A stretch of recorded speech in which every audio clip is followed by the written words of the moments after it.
Bienvenue dans le podcast Kilo Émotionnel, le podcast qui t'aide à décoder les vraies raisons qui te poussent à trop manger. Je suis Johanna Verdi, coach de vie, auteure du guide Mon cahier Kilo Émotionnel, créatrice du programme Déjeuner en paix et moi-même ancienne mangeuse compulsive. Si la nourriture te rend dingue, si tu te jettes sur la bouffe à la moindre contrariété, si tu rêves de perdre du poids mais que tu es incapable de tenir un régime plus de 2 jours ou 2 heures consécutives, tu es au bon endroit. Avec ce podcast, je vais te montrer comment sortir de l'obsession alimentaire et faire la paix avec ton assiette et ta balance pour que tu puisses enfin consacrer ton énergie à ce qui compte vraiment. Hello et bienvenue dans ce nouvel épisode de Kilo Émotionnel. Alors aujourd'hui, je voudrais qu'on parle de sensibilité et même d'hypersensibilité. Parce qu'après tout, ce podcast, il s'appelle Kilo Émotionnel. Donc d'une certaine façon, le nom sous-entend que tes kilos en trop sont liés à une mauvaise gestion de tes émotions. Mais aujourd'hui, je voudrais qu'on aille un petit peu plus loin et je voudrais te faire prendre conscience que le problème, ce n'est pas forcément que tu gères mal tes émotions.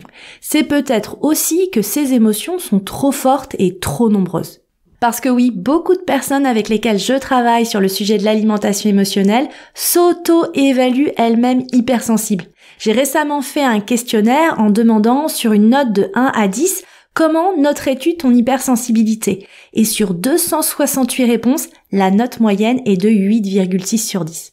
Du coup, on me demande souvent, Joanne, comment faire pour mieux gérer ses émotions ? Comment faire pour moins prendre les choses à cœur ? Eh ben, tu vas voir. Faire de ton hypersensibilité une force, c'est possible. Ne plus bouffer tes émotions, c'est possible. Et c'est exactement ce que tu vas apprendre dans l'épisode aujourd'hui. Au programme de l'épisode aujourd'hui, je vais t'expliquer pourquoi manger est la meilleure parade pour gérer tes émotions et pourquoi ça te fait grossir. Ensuite, je vais t'aider à identifier si tu es hypersensible et je vais t'expliquer en quoi cette sensibilité joue sur ta relation à la nourriture. Et puis reste bien jusqu'à la fin de l'épisode parce que je partagerai en détail 5 conseils pour ne plus te laisser bouffer par tes émotions et faire de ton hypersensibilité une force. Commençons par aller explorer d'un peu plus près en quoi consistent les émotions. Les émotions finalement, c'est quoi et comment ça marche ? On va pas se mentir, la vie, ce n'est pas un long fleuve tranquille. Notre vie, elle est faite d'expériences et d'événements heureux ou malheureux auxquels chacun réagit par des émotions qui nous aident à naviguer. Le terme émotion provient de la racine latine emovere qui veut dire mettre en mouvement. Autrement dit, une émotion, c'est en fait un état affectif qui est bref, qui est intense et qui a pour but de nous inciter à passer à l'action. Par exemple, la peur, elle nous indique la présence d'un danger et elle nous pousse à fuir. Ou alors, la joie, elle nous encourage tout simplement à renouveler le comportement ou l'expérience qui nous a permis de nous sentir bien. Mais quand ces émotions se répètent, ça en vient à déclencher des sentiments beaucoup plus profonds et beaucoup plus durables qui sont de véritables constructions mentales qui s'installent et perdurent dans le temps. Par exemple, si enfant tu as eu peur du chien du voisin qui t'aboyait dessus, ça a créé une émotion, la peur, mais si cette peur s'est répétée dans le temps, tu as pu développer carrément un sentiment d'insécurité beaucoup plus durable à la seule vue d'un chien. Et ce bagage émotionnel, il s'alourdit avec le temps. Et oui, notre palette d'émotions, elle grandit au fil des années. Les 4 premières émotions qu'on vit dès l'enfance se sont appelées les émotions fondamentales. Il s'agit de la joie, la tristesse, la peur et la colère. Ce sont vraiment les émotions basiques. Et puis ensuite, à l'âge adulte, on se retrouve à faire face à plein de nouvelles émotions sociales qui se construisent dans le temps, au gré de nos expériences de vie, au gré de notre environnement, au gré de notre éducation. Et dans cette liste d'émotions sociales, on retrouve l'amour, l'angoisse, la haine, la frustration, la honte, la culpabilité, la fierté, la jalousie, l'ennui, la solitude, le dégoût, la peur du rejet, la fatigue, l'anxiété, etc. Bref, chacun d'entre nous porte un bagage émotionnel qui, loin de s'alléger avec le temps, a plutôt tendance à devenir de plus en plus lourd à porter et à gérer. Et à cela viennent s'ajouter tous les narratifs intérieurs et toutes les ruminations, autrement dit, les histoires qu'on construit et qu'on se raconte autour de ces expériences. Alors, face à ça, on va pas se mentir, manger procure un réconfort immédiat. Manger, c'est une façon d'anesthésier tes émotions envahissantes. Tu t'évades, tu remplis un vide, tu combles des manques, tu t'apaises, tu te réconfortes. Et c'est vrai que la nourriture, ça agit vraiment comme un véritable calmant en cas de stress. Les aliments qui ont une texture molle, fondante en bouche comme les gâteaux, le pain de mie, le fromage ou le chocolat, ça fait vraiment l'effet d'un calmant buccal. Et puis, le fait de prendre un aliment et de le porter à notre bouche de façon répétée, ça constitue vraiment une gestuelle qui calme l'anxiété. C'est d'ailleurs la même gestuelle qui pousse les fumeurs à continuer de fumer. Du coup, pas étonnant que les aliments de petite taille, comme les bonbons, les biscuits apéritifs ou les petits biscuits sucrés, nous plaisent autant. Ils nous permettent de répéter encore et encore cette sensation de soulagement. Et puis enfin, le fait de remplir notre estomac nous procure une sensation de satisfaction immédiate. C'est ce qu'on appelle la plénitude gastrique. Ce qui est fou, c'est qu'avec la nourriture, on n'a pas besoin d'ordonnance. La nourriture vient soutenir nos états émotionnels et finalement, ça s'apparente d'une certaine façon à un antidépresseur ou à un anxiolytique vraiment efficace et puissant. Mais effectivement, pas besoin d'ordonnance pour passer à table. La nourriture, ça reste un remède vraiment simple, accessible, bon marché, moralement et socialement accepté et toujours disponible de jour comme de nuit. Et ce qui dans tout ça est assez paradoxal, on en a parlé juste avant, le terme émotion vient du latin emovere qui signifie mettre en mouvement, passer à l'action. En fait, si l'émotion a pour but de nous faire passer à l'action, finalement, la réponse qui consiste à manger constitue une action. Alors évidemment, en mangeant, on ne résout pas nos problèmes et on ne résout rien aux raisons profondes de notre inconfort sur le long terme. Au contraire, ça ajoute le problème de la prise de poids. Mais pourtant, sur le court terme, manger nous donne vraiment l'illusion qu'on est actrice de la situation. Non, on fait pas rien en fait face aux choses qui nous tracassent. Quand on mange, on n'est pas dans l'immobilisme, on agit, en tout cas en apparence. Et évidemment, manger ses émotions, ça fait grossir. Pourquoi ? On va dire un peu ça passe, mais tout le temps ça casse. On va pas se mentir. T'as un chagrin d'amour, une contrariété au travail, un moment d'ennui, et tu manges un pot de glace ou une tablette de chocolat. Si ce type de comportement alimentaire est occasionnel, il n'y aura pas d'incidence majeure sur ton corps, puisque l'équilibre alimentaire, il se fait sur plusieurs jours et même plusieurs semaines.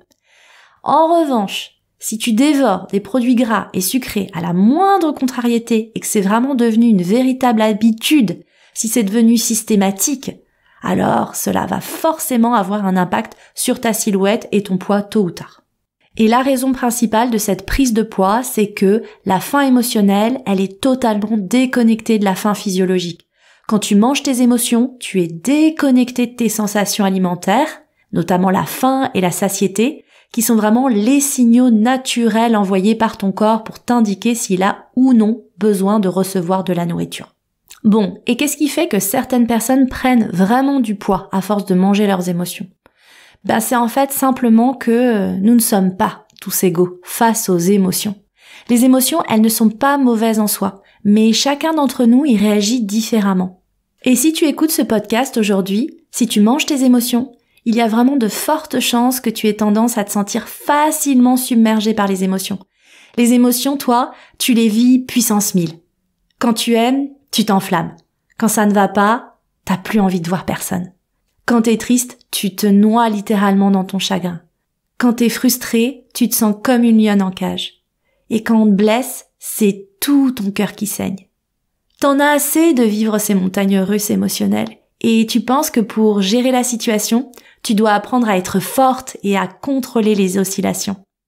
En vérité, si les émotions te submergent, ce n'est pas parce que tu es faible ou fragile, ce n'est pas non plus parce que tu ne sais pas gérer tes émotions. C'est simplement que les émotions te submergent par vagues. Il y en a beaucoup et elles sont puissantes. Et si tu ressens ça, c'est peut-être un signe de ton hypersensibilité.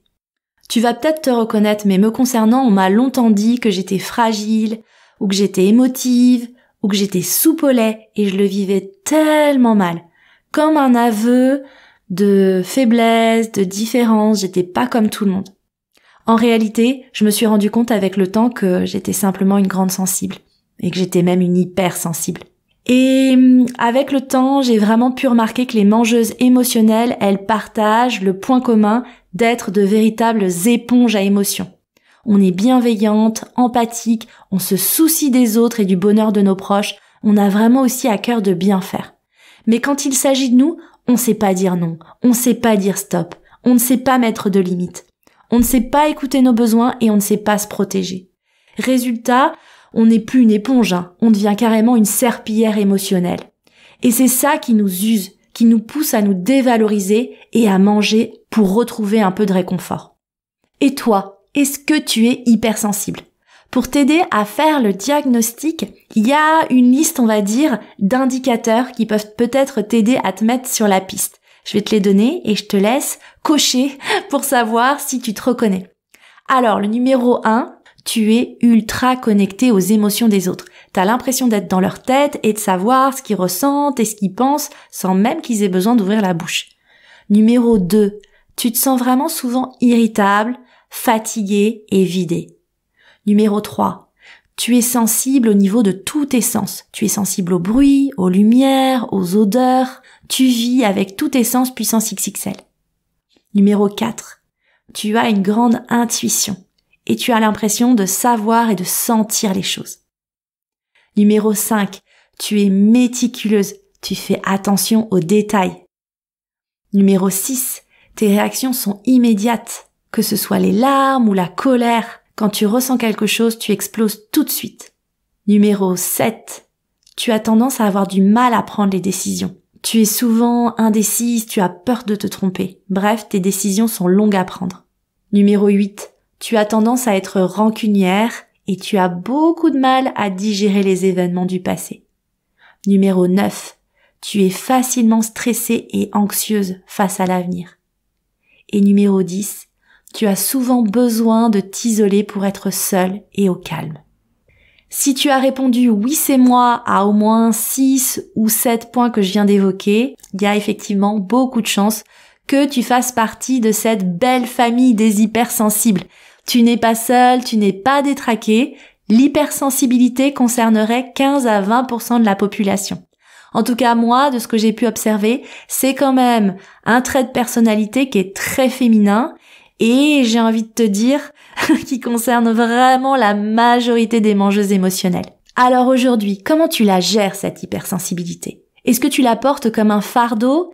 Est-ce que tu te sens souvent épuisée, vidée, jugée, incomprise ? Si c'est le cas, je voudrais maintenant te partager 5 conseils pour faire de ton hypersensibilité une force. Parce qu'il n'y a aucune raison que tu te laisses bouffer par tes émotions et que tu te laisses bouffer la vie. Hors de question. Donc, le premier conseil, j'ai envie de dire presque finalement, c'est la première étape, c'est d'accueillir. Accueillir ton hypersensibilité, au même titre qu'un aspect physique ou un trait de ta personnalité. Bah oui, c'est la même chose que de faire comme moi 1m62 ou d'être brune. Ça fait partie de moi au même titre que le reste. Et on n'a pas à minimiser un trait de caractère. Plutôt que d'être dans le conflit, comment être moins sensible, bah en fait on accepte et on prend conscience que ça fait partie de nous. Nous les hypersensibles, on a vraiment tendance à se faire des nœuds au cerveau. Bah là, on arrête. Ça fait partie de nous, point barre. C'est la même chose que ton signe astrologique, ta taille ou ta couleur de cheveux. C'est pareil. On accepte, on accueille cette réalité. La deuxième étape ultra importante, c'est de protéger ton réservoir d'énergie. Le réservoir d'énergie, c'est vraiment le truc le plus sensible chez nous, c'est vraiment notre talon d'Achille. On a besoin que ce niveau d'énergie, il soit toujours rempli. Et tu peux le visualiser un petit peu comme une baignoire. Et du coup, le truc un peu logique, c'est que tu te dis, bon bah pour remplir la baignoire, en fait, faut que j'ouvre le robinet d'eau. Si je l'ouvre plus fort, la baignoire, elle va se remplir plus vite et je serai bien. Et c'est vrai que sur les réseaux, t'as plein d'idées, d'activités, de self-care, de bien-être. Tu te dis, je vais faire de la méditation, du yoga, de la respiration. Mais en fait, une hypersensible, elle est davantage sensible au trou qu'il y a au fond de la baignoire. Et si tu veux, ta baignoire aujourd'hui en tant qu'hypersensible, c'est comme si elle avait, tu vois, la bonde là qui permet de boucher la baignoire qui était pas en place. Il y a littéralement un trou au fond de la baignoire. Et tant que cette fuite, elle existe, ton réservoir d'énergie, il se remplira jamais, même si tu ouvres le robinet du bien-être à fond. Alors que si tu bouches la fuite, je t'assure que ta baignoire, elle va se remplir tôt ou tard, même si ton robinet, il coule au compte-gouttes. Alors, comment on fait pour boucher le fond de la baignoire? Ben déjà, on se protège des gens toxiques qui nous sucent la moelle. On les met à distance, on n'est pas obligé de les rappeler tout de suite. Ensuite, on apprend à dire non. On a tendance à être tellement empathique qu'on pense qu'on doit sauver les gens, qu'on doit toujours dire oui, on veut être la gentille fille. Mais en fait, je voudrais vraiment te faire prendre conscience que toujours dire oui, c'est pas être une gentille fille. En vrai, c'est insultant. Et si j'utilise ce terme pour te secouer un peu, j'y vais pas avec le dos de la cuillère, c'est pour te faire prendre conscience qu'en fait, en disant oui tout le temps, ben oui, c'est insultant parce que tu considères que tout repose sur toi et que finalement l'autre est incapable de faire sans toi. Il est incapable d'attendre, il est incapable de se débrouiller seul. Alors qu'en réalité, dire non, c'est aussi une façon de dire « je te fais confiance ». J'ai confiance en ta capacité à faire seul, à patienter, à te débrouiller sans moi. Car pour l'instant, je suis pas en mesure de t'aider.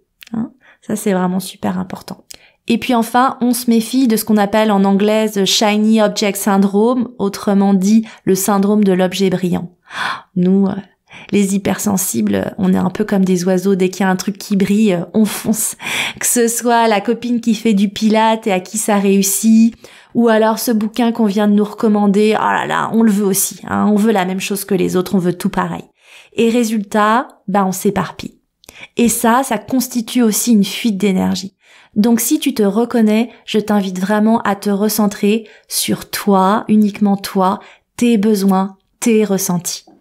La troisième étape, ça va être de communiquer. Communiquer sur tes besoins, communiquer sur tes états d'âme. Arrête de penser que les autres savent ce qui se passe dans ta tête. Communiquer, ça va être super important parce que effectivement, ton réservoir d'énergie, il a tendance à se vider très rapidement. Donc, que ce soit en couple, dans le boulot ou avec les amis, il va falloir que tu dises « Ouh là là là là là, je vais pas arriver à gérer toute seule, je vais avoir besoin de vous. » Parce que je te connais, t'es tellement empathique et intuitive que tu voudrais que tout le monde soit comme toi. Tu te dis souvent « Bah là, il devrait se rendre compte que j'arrive pas à gérer toute seule. Bah là, elle devrait se rendre compte que je suis épuisée et que j'ai besoin d'aide. » Mais en fait, l'autre n'est pas capable de savoir ce qui se passe dans ta tête. D'ailleurs, la plupart du temps, on va pas se mentir, c'est un peu confus dans notre tête à nous-mêmes. Alors arrête d'imaginer que les autres savent ce qui se passe dans ton cerveau. Et je sais que tu fais sûrement partie de celles qui ont tendance à faire passer les besoins des autres avant les tiens. Pourtant, je voudrais te faire un rappel important. Tes besoins sont aussi importants que ceux des autres, aussi importants. Ça veut dire pas plus important, parce que plus important, ça voudrait dire que là, tu te mets en position d'égoïsme, c'est moi d'abord, mais pas moins important non plus. Tu n'as pas à te mettre derrière, tu n'as pas à te mettre en dernière position. Mais la clé pour y parvenir, ça va vraiment être de communiquer parce que ton entourage n'est ni hypersensible, ni médium. On ne sait pas ce qui se passe dans ta tête. D'ailleurs, tu penses souvent toi-même avoir un petit côté médium et savoir ce que les gens pensent. Mais du coup, tu prends tout à cœur parce que tu surinterprètes. T'es tellement sûr d'arriver à décoder, t'es tellement sûr d'avoir la bonne intuition sur les autres qu'en fait, ce que tu fais, ce sont des suppositions. Et souvent, tu te trompes. Alors, commence à poser des questions. Qu'est-ce que t'as voulu dire? Là, je me suis sentie blessée. Est-ce qu'on peut en parler? Est-ce que tu peux m'expliquer?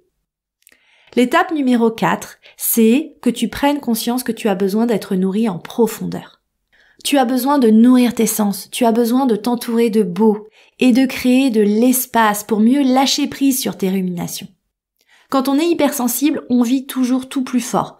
Que ce soit la foule, la boîte email surchargée, ça nous angoisse. On est facilement vidé et on a vraiment besoin de se replier sur soi. Donc, t'as deux choix possibles. Soit t'attends d'être complètement vidé et dépassé, soit tu te demandes au quotidien comment injecter du beau, du silence, de l'espace et comment nourrir tes sens.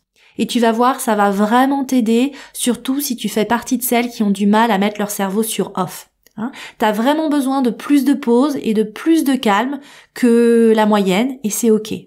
Donc commence vraiment par injecter des petites capsules de calme, de pause, de respiration. Moi, à titre perso, j'ai vraiment pris l'habitude d'injecter 3 respirations le matin avant d'attaquer ma journée de travail. C'est vraiment quelque chose que je fais littéralement au moment de soulever le clapet de mon ordinateur parce que je bosse sur portable. Ça me permet de faire la transition entre ma matinée, mon début de journée, le fait que j'emmène mon loulou à l'école et puis voilà, la journée de travail qui démarre. Et puis je fais la même chose le soir quand j'ai terminé ma journée. Au moment de rebaisser le clapet de mon ordinateur, je fais de nouveau 3 grandes respirations de transition. Ça me permet de ne pas emmener mon énergie du travail dans ma vie de famille le soir.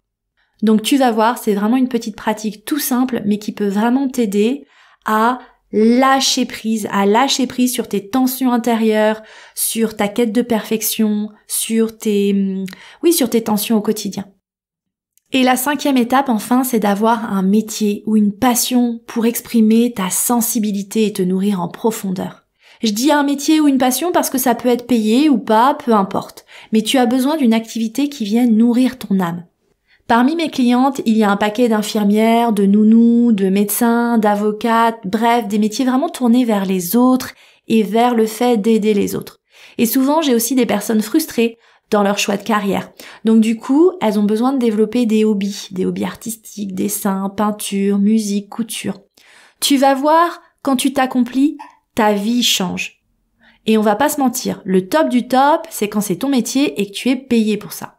Mais tu n'es pas obligé de choisir entre un CDI que tu détestes ou alors partir dans une passion inconnue. C'est pas le choix entre le job raison ou le projet passion qui est lié à plein d'incertitudes.